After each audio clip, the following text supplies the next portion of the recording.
In this video, I'm going to teach you how to connect a Yeti mic to Garageband. It's a very easy process, so make sure to follow along. In this video, I'm going to give you easy to follow instructions on how to properly set up and use your Yeti microphone on Garageband. So first, connect the Yeti to your computer. So plug the USB cable from your Yeti microphone into an available USB port on your computer. Once this is done, it should get detected as an audio input device. Now you can launch GarageBand on your computer. Make sure that you are running the latest version available of the app, and now you will be able to create a new track. So start a new project and choose an audio track template.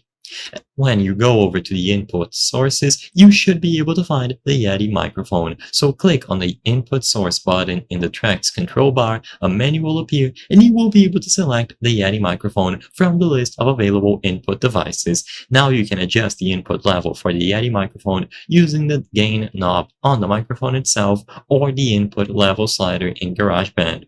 Press the record button and you will be able to start recording your audio through your Yeti microphone. Make sure that you monitor your input, so use the headphone jack on your Yeti or the built-in monitoring feature in GarageBand to listen to your input signal and experiment with microphone patterns. The Yeti has multiple microphone patterns. Experiment with different patterns to find the best one for your recording setup.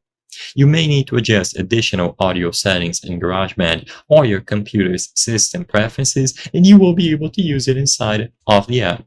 If it doesn't get detected, then I recommend plugging it into a different USB port or restarting both the app and your computer. If it still does not work, then it could be a problem with the Yeti microphone. Make sure that it is being detected, and as long as you have the latest version of GarageBand, you will be able to use it. I hope I was able to help you on how to connect Yeti mic to GarageBand. If this video helped you, please be sure to leave a like and subscribe for more very easy tips. Thank you for watching.